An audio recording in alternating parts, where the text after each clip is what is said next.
Hey, thanks for making it to Veterans Info Tap. I'm glad you made it. The VA secretary, in my opinion, is more out in front than any other VA secretary that we've had, whether it's pushing out information on X, doing videos, posting them up on the VA's website or through YouTube, and going and doing site visits at places that maybe have not seen a VA secretary in their lifetime is kind of refreshing. So whether we agree or disagree with everything that's happening within the administration, I personally think that this is a good trend. It's nice to see a VA secretary beyond the 1 month prepared, press release thing.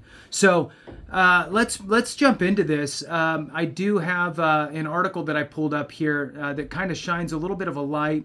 And I think that it's important to go through this stuff because it gives us, I guess, a glimpse. And sometimes we can read between the lines. We can kind of see the direction and kind of use this as a gauge, a barometer, if you will, of the trajectory of the VA and the VA secretary as we move forward here. So please hit the thumbs up, subscribe, share with a friend, all that good stuff. I really appreciate it. The two asks are really, look, hit the thumbs up and let the video run. Those two things alone tell YouTube to share essentially this channel with other veterans, survivors, spouses, caregivers, and dependents, which is really what we're trying to do, is include the veteran sphere here. All right, so jumping into it, the headline is U.S. Secretary of Veterans Affairs promises big changes to VA. Veterans in Middle Georgia. So he dropped down to Georgia. For those that don't know, the VA secretary was a congressional member. He was a representative, U.S. representative for Congress, and he was essentially in Georgia, north of Atlanta there a little bit. And anyway, so let's jump into this. I don't know if this area specifically was where he was a congressional member or not, but needless to say, it is his home state. So Dublin, Georgia. All right, according to Doug Collins, the new U.S. Secretary of Veterans Affairs, Dublin's Carl Vinson Medical Center hadn't received a visit in nearly 15 years. He was joined by Congressman Austin Scott and Rick Allen Monday morning to tour the facility and meet with veterans firsthand. Although he said he's been on the job for just 9 weeks, Collins is looking to fulfill President Donald Trump's wish, putting veterans first. If you don't want to help veterans, if you don't want to be a part of making their life better, then I encourage you to go find someplace else, Collins said. Good people will not stay where bad people are tolerated, and no longer will bad service be tolerated in the VA. As an Air Force vet himself, he knows firsthand just how important medical care needs to be. And, I believe that he was in the Navy first. I believe that was his first stint. And then he's currently, I believe, still in the Air National Guard. I think it is. Anyway, moving on. The VA itself is larger than the active duty Army, Collins said. The VA is a service organization designed to help a veteran, and unfortunately, at times, we've sometimes gotten that backwards. Collins mentioned the Department of Government Efficiency's recent elimination of $360 million in contracts from the books, which can now be placed back into local communities to invest in their health care. We still have a lot of doctors in our system pushing paper and not helping patients, Collins said. We need to see if that is a needed system and can we do it better. Some of these changes may include job cuts, though Austin Scott says it is not the medical jobs that are at risk. I think most of what you're going to see is a reduction in the bureaucratic workforce, not a reduction in healthcare workforce, he said. People that are coming to work every day with a mission of taking care of a veteran and making a veteran's life better, their job is secure.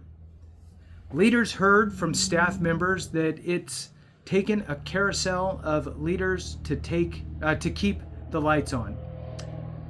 Rick Allen agreed with Collins, adding he wants to put the right people in charge.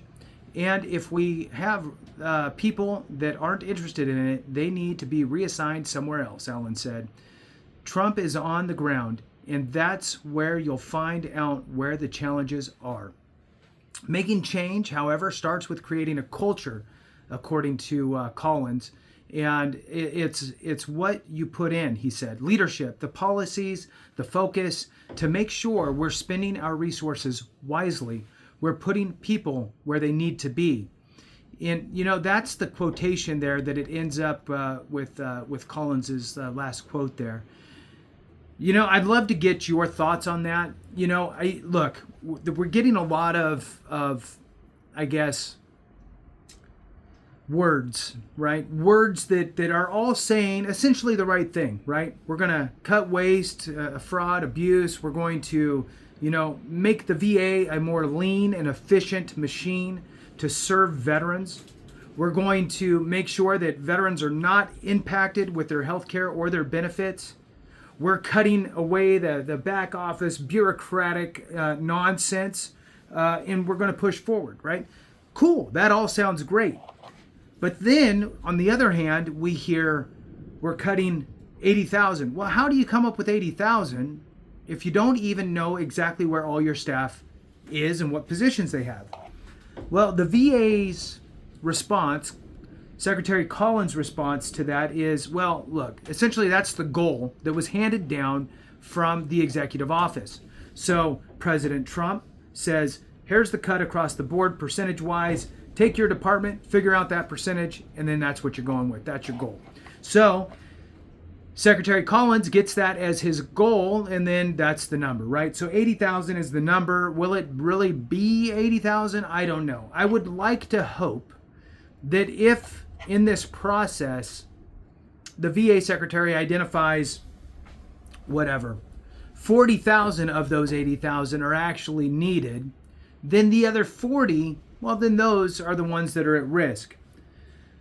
Meanwhile, we're sitting and it's a waiting game. One of the admissions by the VA secretary was that there was no real,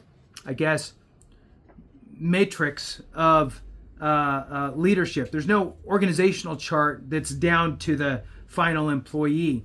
Granted, that would be huge, but there's no real, easy list to determine who's in what position and where. So they're trying to figure that out so they can have a starting point, I would think. However, the clock is ticking, and by August, the big bulk of these people are probably already going to have notices or already be eliminated. So I would love to get your thoughts. Please throw it in the comments. I really do appreciate each and every one of your support so very much. Thanks for watching. Have a great one. And remember, if we don't take care of each other, something went wrong.